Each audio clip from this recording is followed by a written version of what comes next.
네, 우리 하나님 말씀 보도록 하겠습니다. 우리 사도행전 16장 31절 말씀입니다. 사도행전 16장 31절입니다.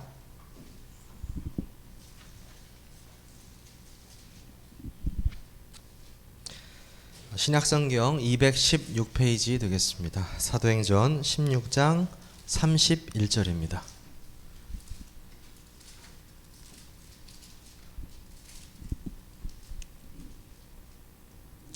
네, 찾으신 줄 알고 우리 함께 합독하도록 하겠습니다. 시작. 이르되 주 예수를 믿으라. 그리하면 너와 네 집이 구원을 받으리라 하고. 아멘.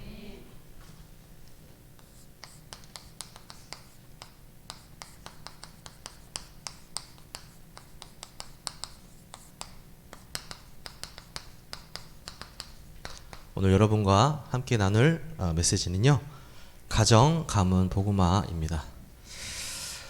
구원받은 사람에게 가장 먼저 하나님께서 약속하신 것이 바로 가정 복음화입니다.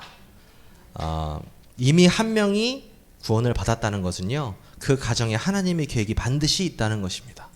오늘 본문에서 말씀하시피 이르되 주 예수를 믿으라. 그리하면 너와 내 집이 구원을 받을 수도 있다가 아니고요, 받을 것이다도 아니고요, 받으리라 라고 말씀하셨습니다.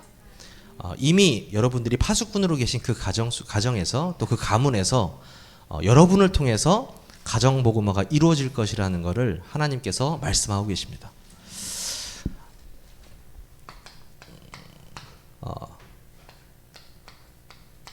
노아도 그랬죠.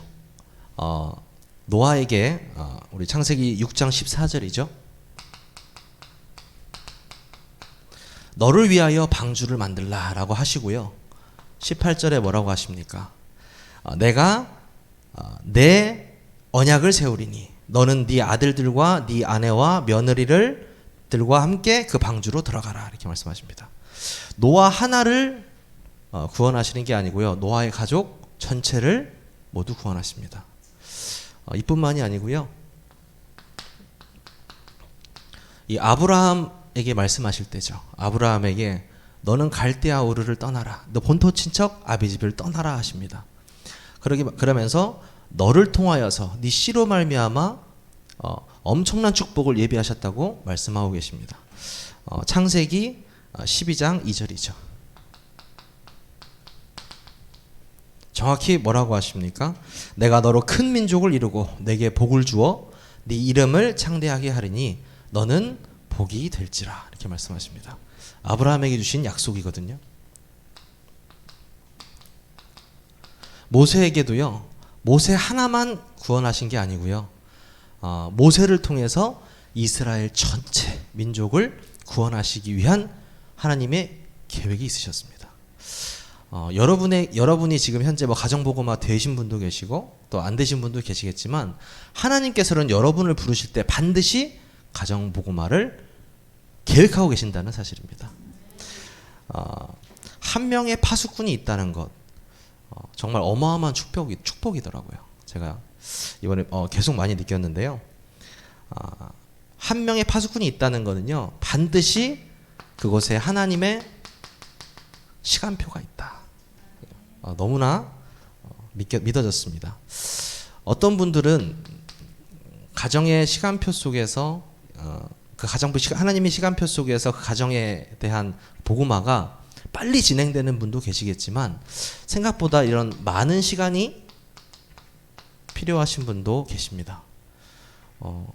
임종 앞에서, 또 죽음 앞에서, 또 노년에, 또 어떨 때는 노년에 병을 얻고서 이 복음을 만나시는 분도 계시고요, 또 어떤 가족들은 한 번에 이렇게 복음을 받아들여서 또 가문이 복음화되는 경우도 있습니다.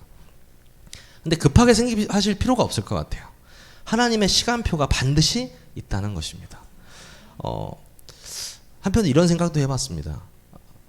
왜 가정복음화가 어려운 사람이 있을까라고 생각해 봤을 때, 예를 들어서 내가 낳고 내가 기른 내 아들이 복음을 깨달았다. 근데 나에게 복음을 전한다라고 했을 때 내가 보는 세상적인 경험과 어떤 육신적인 생각과 또 이 수많은 경험들을 통해서 얘가 지금 무슨 소리를 하고 있는 거지? 라고 생각할 수 있거든요. 근데 반대로 보면 내가 낳았고 내가 키웠기 때문에 그 복음에 대해서 더 잘 깨달을 수 있는 계기라고 생각을 합니다. 그 모든 시간표가 하나님의 주권 안에 있다는 것입니다. 어려울 수도 있다고 생각합니다. 가정복음화가요. 하지만요, 그 어려운 게 나중에 옛날에 그런 거 들어보셨죠? 핍박도 굉장히 심했잖아요. 어려움을 넘어서 핍박.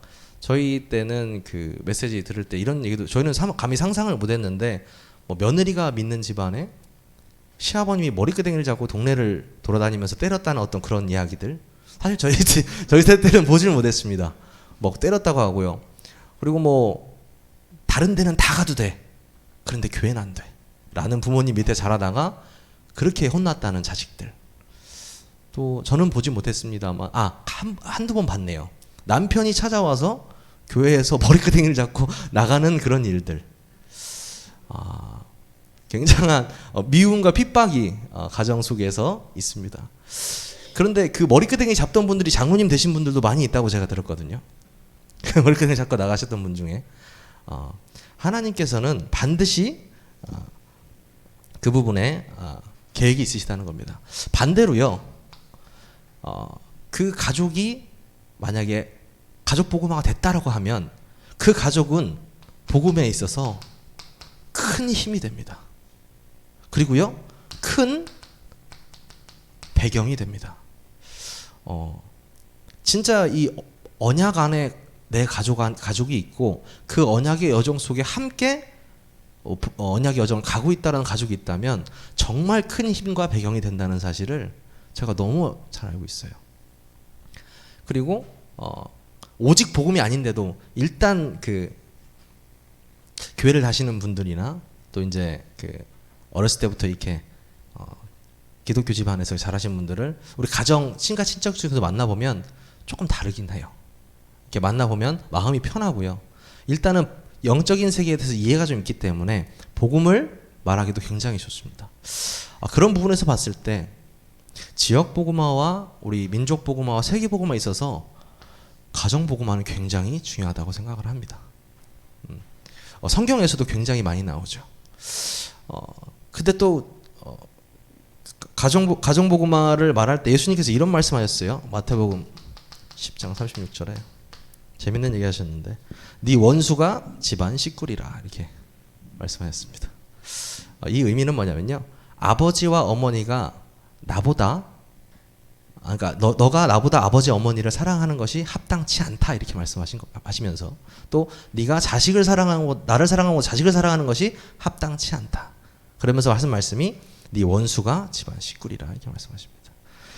우리는 가족이지만 복음이 가족보다 우선시되면 복음이 가족보다 우선시돼야 되고요. 가족이 복음보다 우선시되면 안 되는 것입니다. 여기에 대해서 굉장히 확실하게 말씀하고 계십니다. 그리고 이 대립에 대해서 여러분들이 굉장히 잘 이해하고 계셔야 되겠습니다. 하나님의 자녀와 불신자는요 분명히 다릅니다. 다르기 때문에 대립이 생길 수밖에 없거든요. 사실 왜냐면요 생각이 일단 달라요. 왜 생각이 다르냐? 당연하죠. 세계관이 다르기 때문입니다. 우리가 생각하고 있는 영적인 세계관, 우리가 생각하는 영적인 세계를 그분들은 알지를 못해요. 말이 통할 수가 없죠. 육신적인 삶만 살아왔기 때문에 이 영적인 부분에서 알지 못하기 때문에 그거에 따라 생각하고 행동하게 돼 있습니다. 근데 그거를 보면서 우리가 비판하거나 잘못됐다고 일단 말하는 것 자체가 인도를 못 받을 수 있는 부분이라는 것을 생각을 해보셔야 될 것 같아요. 당연한 것이다. 생각이 당연히 다르다는 것입니다. 우리의 생각은 어떻습니까?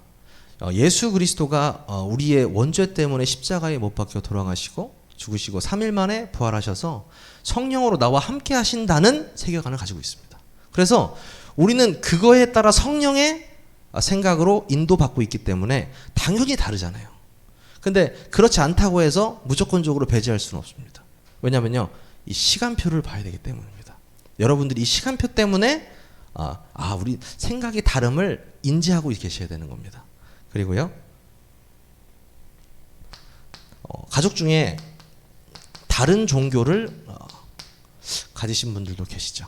예를 들어서 뭐 카톨릭이라든지 뭐 불교라든지 뭐 이단 종교라든지 그 밖에 종교들이 되게 많잖아요. 근데 우리나라 같은 경우에도 뭐 카톨릭도 있고 뭐 기독교도 있지만 이 대화를 해보면요, 기독교는 굉장히 독선적이다 이런 말을 많이 하더라고요. 야, 기독교는 특히 카톨릭 이제 제 아는 분은 아니 왜 이렇게 너희들은 독선적이야? 왜 예수만 믿어야 되냐고 얘기를 해요. 그래서 제가 정확하게 말해줬어요. 나도 충청도 사람이라서 좋은 게 좋은 거예요. 이렇게 이런 성격이고요. 두리뭉술하고요. 대충 하고 막 이래요. 성격이 원래 그렇습니다. 그리고 화목을 깨는 걸 싫어해요. 아니 누가 막 소리 지르고 싸고 이런 거 굉장히 싫어합니다. 아니 그냥 서로 조금 이해하고 좀 잘 넘어가고 이러지 뭐가 그렇게 막 싸우고 그러냐. 좀 한 발 양보하고 이렇게 이제 이런 성격인데 복음은 그렇지 않다는 것입니다. 내가 곧 길이요 진리요 생명이니 나로 말미암지 않고는 아버지께로 올 자가 없다. 확실하게 말하고 있기 때문에 대충 해서는 될 일이 아니에요. 그래서 제가 그랬어요. 카톨릭의 일대 교황이 누굽니까? 그랬더니 일대 교황이 누구야? 카톨릭 다녀서 몰라. 베드로입니다. 베드로. 로만 카톨릭에서 말하는 일대 교황이 예수님의 수제자 베드로예요. 그 베드로가 내가 한 말 해줄게. 다른 이로서는 구원을 얻을 수 없나니 천하 인간의 구원을 얻을 만한 다른 이름을 우리에게 주신 적이 없다라고 지금 로만 카톨릭 일대 교황님께서 말씀하셨다. 교황님께서 그리스도 외에는 다른 길이 없다고 말씀하셨어. 근데 왜 그래? 왜 정신 못 차리냐? 독선적인 게 아니고 나도 이거 하기 싫어. 나도 애지간하면 이렇게 두리뭉술을 하고 싶은데 이거 아니면 네가 구원을 못 받는다니까? 네가 영원한 사망의 길로 간다니까? 어쩔 수 없습니다. 여러분은 그 독선이라는 말을 평생 듣고 사실 수도 있어요. 하지만 분명히 말해줘야 됩니다. 육신적으로는 다 양보해 주세요. 다 양보할게. 진짜야. 미안해. 다 양보할게. 근데 다른 걸로는 안 돼. 한 길밖에 only way야. 한 길밖에 없어. 그래서 저희가 영적인 걸 양보하면 안 되는 것입니다. 좀 중요한 건데요.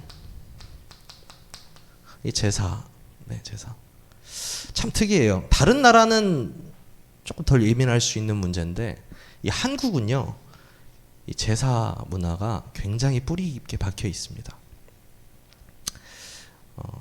저는 사실 이제 아버님 대해서 끊어주셨지만 어렸을 때부터 많이 듣던 이야기가 네가 9대 종손이다.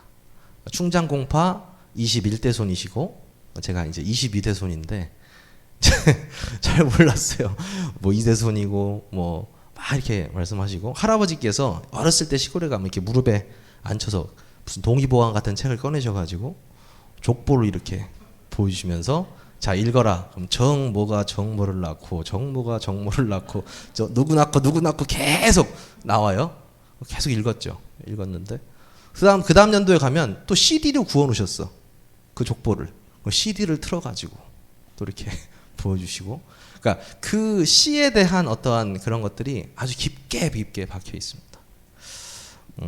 제사가 여러분들 생각할 때 이제 민족 대이동이라고 해서 막 차를 타고 막 다 이동해가지고 이제 남편 쪽이죠.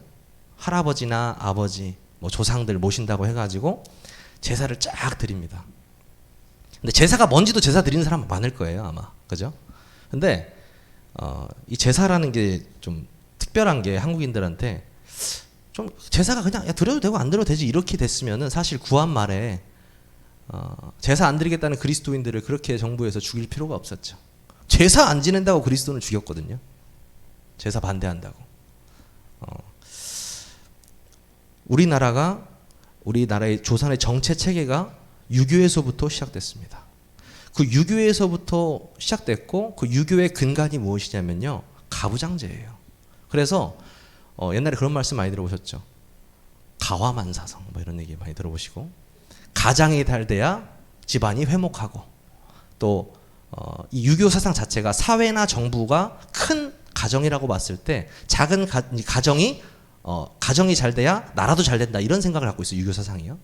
그래서 가장에게 굉장한 그 어떤 왕적 특권, 그런 걸 굉장히 강요시했습니다.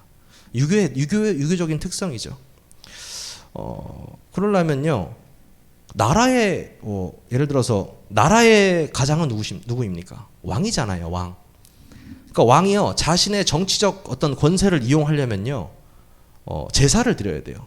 어디서 제사를 드려요? 종묘에서 큰 제사를 드립니다.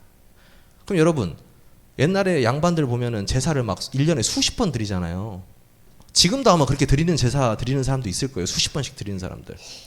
그 제사 드리는 사람들이 뭐가 제일 많이 들어갈까요? 이거죠, 뭐. 돈. 예. 가장 맛있는, 좋은 음식 해가지고 이렇게 제사 드리고, 제사 드리기 하잖아요. 그러니까 왕도 돈이 필요한 겁니다. 돈이 필요해요. 그래서, 정부가요, 어떻게 하냐면, 가정들도 다 제사를 드려야 되니까, 상속을 할 때, 큰아들한테 재산을 3분의 1을 줘버리고요. 나머지 아들들한테는 이제 이렇게 뿜빠이해서 주고, 딸은 주지도 않아요. 주지도 않습니다. 전 재산을요. 왜? 장남이 제사를 지내야 되니까. 네. 그 너무 웃긴 게 뭔지 아세요? 그 법이 1990년대까지 지속됐다는 겁니다. 네. 1990년대까지 그 유교적 사상, 재산이 장남한테 가는 거예요. 근데 여기까지만 딱 했으면 그냥 그렇구나 했는데 이 제사에 종교적인 의미까지 부여한다는 것입니다. 어떤 의미를 부여하냐면요. 야, 내가 죽으면 내 제사를 드려줘. 왜? 내가 구천을 떠돌다가 배가 고프니까 네가 1년에 한 번씩 챙겨줘야 내가 밥을 먹지 않겠니? 말도 안 되는 얘기죠, 사실. 네. 일단은 세계관 자체가 그런 것입니다. 원래는 어떻게 아세요? 유교에는 영생의 법이 없어요. 유교 자체에 영생의 법이 없습니다. 근데 유교를 하고 있는 그 사람들이 자신이 죽으면 불안하잖아요. 나를 기억해 줬으면 좋겠잖아요. 내가 살았으면 좋겠잖아요, 영원히. 영원 속에서. 그래서 얘기하는 겁니다. 나 대신에 아들이 제사를 드려줘라. 이렇게. 그래서 옛날에 남존여비가 나온 겁니다. 남자가 귀한 거예요. 왜 귀하냐? 남자만 날라고 막 그러잖아요. 왜? 남자를 낳아야 내 제사를 드려주거든요. 네, 그렇죠. 이 제사 문화가요, 너무 심각하게 자리 잡고 있습니다. 우리나라에요. 그런데 성경에서는요, 뭐라고 말하고 있느냐? 여러분, 제1계명을 보시면 뭐라고 했습니까? 너는 나 외에는 다른 신을 두지 말지니라. 이렇게 했습니다. 하나님께서 가장 원치 않으시는 것이 바로 다른 신을 두는 것입니다. 두 번째는 뭡니까? 너를 위하여 새긴 우상을 만들지 말고 하늘에 있는 것이나 땅에 있는 것이나 땅 아래에 있는 것이나 물속에 있는 것이나 형상을 만들지 말고 어떻게 합니까? 절하지 말고 섬기지 말라는 거예요. 하나님께서 가장 싫어하시는 겁니다. 질투하는 하나님이라고 말씀하셨잖아요. 근데 가장 싫어하는 짓거리를 하는 겁니다. 저주받을 짓을. 몇 대까지 망한다고 말씀하고 계신가요? 3, 4대까지 망한다고 말씀하고 계시죠. 우리 한번 찾아보겠습니다. 너무 중요한 구절이기 때문에요. 출애굽기 20장 4절에서 5절입니다. 출애굽기 구약성경 출애굽기 20장 4절에서 5절 말씀입니다.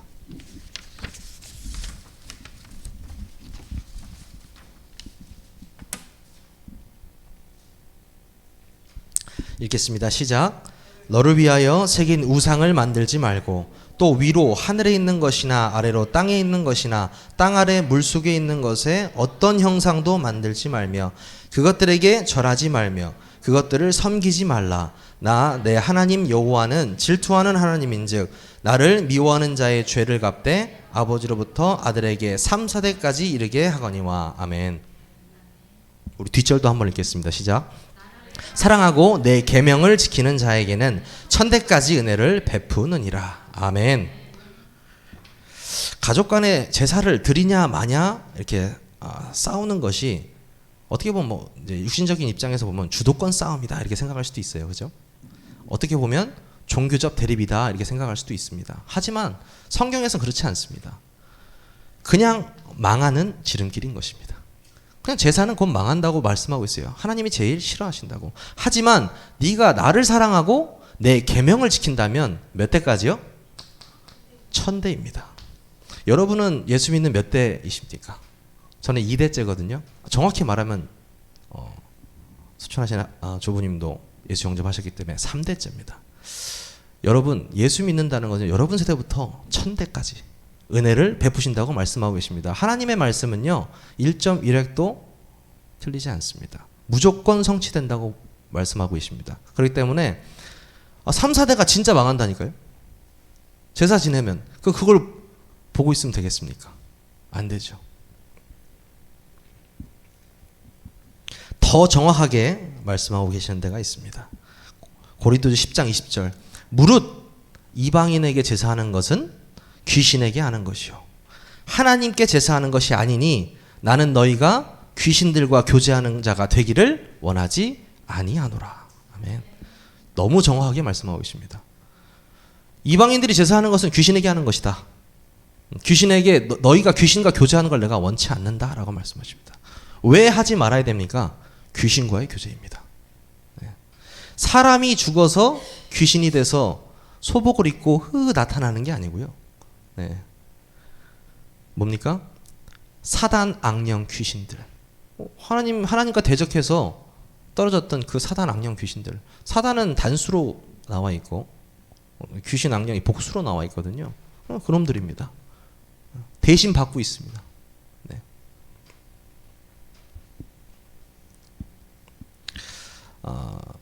히브리서 9장 27절에 뭐라고 나와 있습니까? 한 번 죽는 것은 정하신 것이요 그 후에는 뭐가 있습니까? 반드시 심판이 있다고 말씀하고 계십니다. 하나님을 믿는 자는요 심판이 없죠.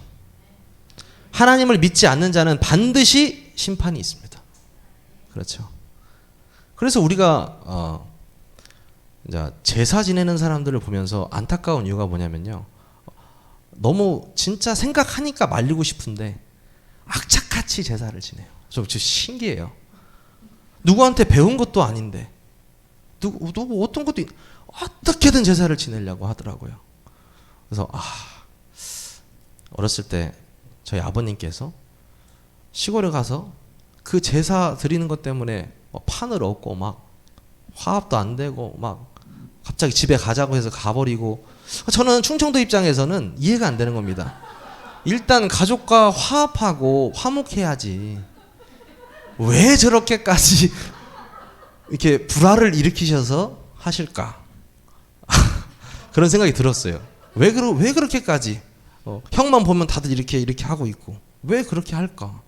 일단 좀 잘 이렇게 해서 복음 전해서 우리 집안이 폭삭 망하는 걸 보고 싶지 않으셨던 겁니다. 저는 그렇게 생각이 들어요. 이거 지금 안 끊어놓으면 3, 4대가 진짜 망하는데 복음 가진 한 사람 앞에 보고 있는데 그걸 하고 있으면 어떻겠어요? 제가 그 생각이 이제 들더라고요. 이거는 하나님이 정말 싫어하는 짓이니까 하면 안 된다. 뿌랭이를 뽑아야 된다. 내가 이런 생각이 들더라고요.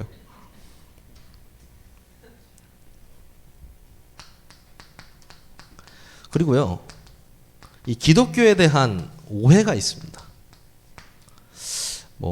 그런 오해가 있죠. 예전에 유 목사님도 그런 말씀 하셨잖아요. 어떤 사람이 난 예수 안 믿어. 왜요? 했더니 나한테 사기치고 삥탕치고 막 그런 사람들 다 교회 다니는 사람이더라. 이렇게 기독교에 대한 오해가 있어요. 좀 몇 가지 안타까운 마음이 들더라고요. 첫 번째, 진짜 복음 깨달은 사람을 만나지 못했구나, 그 사람이. 진짜 복음 깨달은 그 사람. 그리고 그 사람의 시야가 오직 육신적인 거, 그거밖에 모르는구나.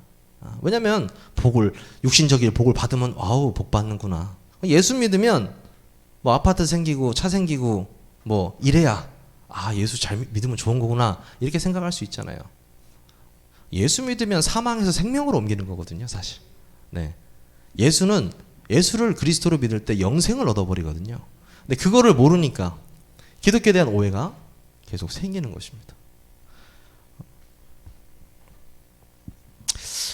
예수를 믿는다는 것을 단순히 내가 복받기 위해서 믿는다라고 생각하시는 우리 많은 분들이 있기 때문에 저는 여러분들이 그 사이에서 요셉의 축복을 누렸으면 좋겠습니다. 이 사람을 보는데 그냥 여호와가 함께 하시는구나. 전 이게 전도라고 생각하거든요, 사실.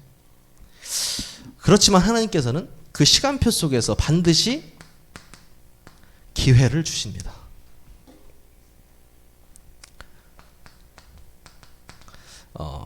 모르겠습니다. 여러분 친척 가족들이 얼마나 되시는지 모르겠지만 겉으로는 야 교회 왜 다니냐, 뭐 복 받냐, 막 이렇게 얘기를 하지만 속으로는 다 지켜보고 있다는 사실입니다. 깜짝 놀랐습니다. 네. 그냥 뭐 1년에 한두 번 만나고 뭐 이렇게 하는 것 같지만 하나님을 믿는 사람, 하나님을 믿는 자에 대한 관심이 굉장히 높아요. 네. 다 보고 있습니다. 다 보고 있습니다. 그렇기 때문에 사실 전도가 쉬울 것 같아요, 저는. 사람들이 생각할 때 분명히 이 사람이 열심히 더 하고 최선을 다하고 막 하는데 오랜만에 만나보면 전혀 평안하지가 않고 문제 속에 있고 얘는 그냥 예수 믿는데 얼굴이 아주 밝아요. 네, 아주 행복해 보이고 아까 저기 다락방 하는데 표승현 집사님이 그런 말씀하시더라고요. 저한테 교회에 처음 딱 전도사님을 봤는데 세상 행복해 보이고 편해 보이고 뭐 아무런 걱정이 없어 보인다고 저한테. 그래서 우리 아들도 그랬으면 좋겠습니다 이렇게 말씀하시더라고요. 그래서 저는 돈도 없고 아무것도 없는데 왜 행복한지 저도 잘 모르겠습니다 이렇게 얘기하면서 제가 하나님의 자녀라서 그렇습니다. 네, 제가 아무나 깨달을 수 없는 0.1%의 순수 복음을 깨달은 사람이라서 그렇습니다. 은혜로 깨달았고요. 집사님의 아들도 그 은혜로 복음을 깨달아서 참 행복자가 될 것입니다. 이렇게 말씀드렸습니다.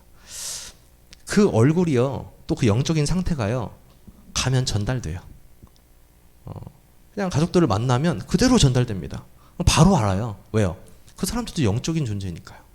그냥 만나서 얘기하는데, 뭐 만나서 그냥 가만히 있어도 이 평안함이 전달이 됩니다. 또 어떤 기회가 오냐면요, 사람이기 때문에 반드시 이 영적인 문제가 오게 되어 있습니다. 네. 뭐 돈이 많건 뭐 부동산이 많건 상관없이요, 가정 문제 안에서 영적인 문제는 개인적으로 다 오게 되어 있습니다. 왜요? 하나님을 떠나 있잖아요. 그래서 영적인 문제는 오게 되어 있습니다. 또 인간의 이 근본 문제는 다 똑같잖아요. 6가지 문제죠. 하나님 떠나서 오는 문제. 이 문제가 다 똑같기 때문에 그 문제를 통해서 우리가 답을 줄 수 있는 답이 있기 때문에 어떻게 보면 가정복음은 굉장히 쉬울 수 있습니다.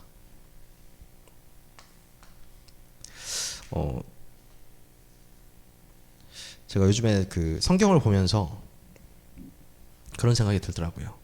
만약에 예를 들어서 야 소연아, 너 예를 들어서 내가 상가 한 40억짜리 상가를 줄 테니까 교회 가지 마 이렇게 얘기할 수도 있고, 예를 들어서 어떤 아들한테 아버지가 야 내 아파트랑 차 다 줄 테니까 교회만 가지 마라 이렇게 얘기할 수 있죠. 근데 우리가 뭐 믿음 있는 사람 입장에서는 뭐 그게 뭐 무슨 갈등이 되냐 이렇게 얘기하겠지만, 막상 진짜 이렇게 건물을 보여주면서 가지 말라고 하면 흔들리실 분이 저는 굉장히 많다고 봐요. 믿음이 좀 약하신 분들이 40억짜리 하고 평생 그냥 월세 받으면서 먹고 살 수 있는데 육신적인 행복이 내가 그 예배 가서 맨날 졸리고 막 힘든데 굳이 거기 가야 되냐, 저거 40억짜리 건물 얻으면 되는데 이렇게 생각할 수 있잖아요. 그죠? 근데 저는 그럴 때마다 이 아브라함과 이 롯이 생각나요. 하나님이 네 씨로 말미암아 축복한다는 사실을, 불신앙을 딱 가지고 조카 롯을 데리고 갔잖아요. 결단하는 순간이 옵니다. 내가 이거 불신앙이구나. 롯한테 말합니다. 네가 좌하면 내가 우하고 네가 우하면 내가 좌하리라 이렇게 말씀하십니다. 이렇게 말씀하신 게 아니에요. 아브라함이 말하니까 롯이 보니까 뭐 소돔 고모라가 반짝반짝하니까 바로 선택하죠.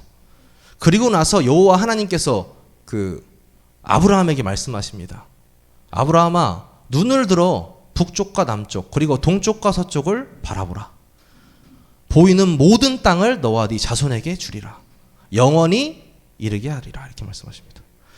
저는 그 말씀을 딱 보면서요, 저는 이 기회가 좋게 올 수도 있지만 전 이것도 다 기회라고 생각합니다. 반대로요. 야, 땅 줄 테니까 가지 마. 그럼 저는요, 이게 신앙 고백의 최고의 찬스라고 생각해요. 하나님 앞에서. 그래요? 아니요. 저는 믿겠습니다. 네. 얼마나 멋있어요. 인생에서 이런 그 고백의 찬스가 많이 오지 않거든요. 신앙 고백의 찬스가. 나에게 무엇인가 하나님과 무엇인가를 저울질하게 만든다는 것. 네. 하나님과 무엇인가를 저울질하게 만든다는 것. 하나님과 자식, 하나님과 돈, 하나님과 어떠한 다른 우상 이런 것들을 해놓고 저울질을 시키는 것 자체가 제가 볼 때는 있을 수 없는 일이라고 생각합니다. 단호하게 고백하셔야 될 것 같습니다. 하나님, 저는 육신적인 건 상관없이 영원한 것을 보고 가겠습니다. 저는 육신적인 거 필요 없습니다.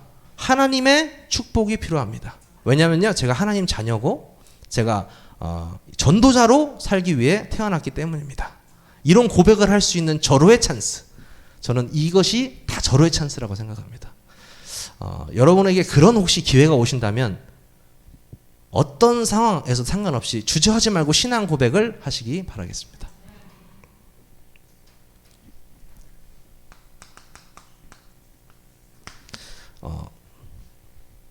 이번 제 조부님 이렇게 소천하시는 때 많은 일들이 있었는데요. 사실 제가 붙잡은 말씀이 이 말씀이었거든요. 사실 이렇게 벌써 묵상을 기도하고 있었는데, 저 이제 작은 엄마가 계세요. 작은 엄마가 몰랐는데 2년 반 동안이나 교회를 다니고 계셨더라고요. 몰랐어요.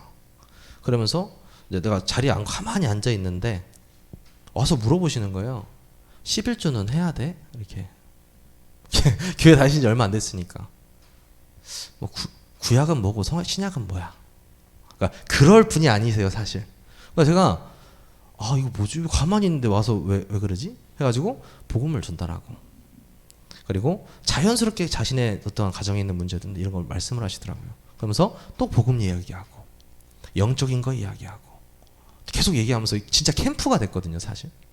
그러면서 우리 대전에 왔을 때 다시 한번 만나요.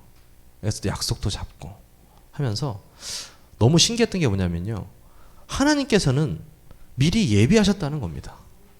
제가 아무것도 한 게 없어요. 그냥 부모님의 기도, 나의 기도, 그냥 가정을 위한 기도. 하나님 가정 그것만 해주세요. 근데 하나님께서는 미리 몇 년 전부터 다 그렇게 곳곳에 그런 숨은 사람들을 만들어 놓으셔서 또 영적인 대화가 통하고요, 복음 전하는 또 통로가 되고, 너무 신기했어요. 그리고 가장 진짜 충격적이었던 건, 말도 안 된다고 생각하는 것은 이번 주 강단 메시지가 성취됐다는 것입니다. RUTC 운동의 주요. 저는 하나님께서 왜 이 말씀을 주셨을까라는 생각을 했거든요. 이 RUTC 운동 안에 가정복음화, 지역복음화, 민족복음화, 세계복음화가 다 들어있다는 사실입니다. 저는 너무 듣고 나서 깊은 하나님께서 깨달음을 주시더라고요. 이제 저희 아버님이 팔남매시잖아요. 팔남매 밑에 자제분들이 둘둘둘둘둘둘둘 다 이렇게 있거든요. 이번에 이렇게 많이 만난 건 처음이었어요. 그 친구들을 보면서 정말 필요하구나.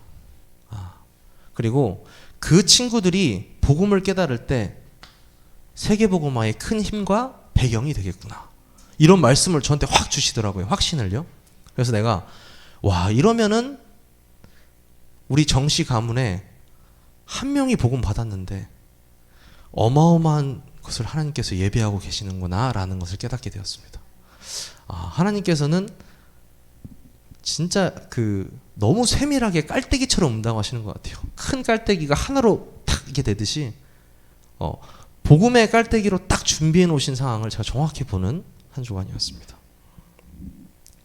하나님께서는요, 아까 말씀하셨듯이 나를 사랑하고 내 계명을 지키는 자에게는 천대까지 은혜를 베푸신다고 말씀하셨습니다.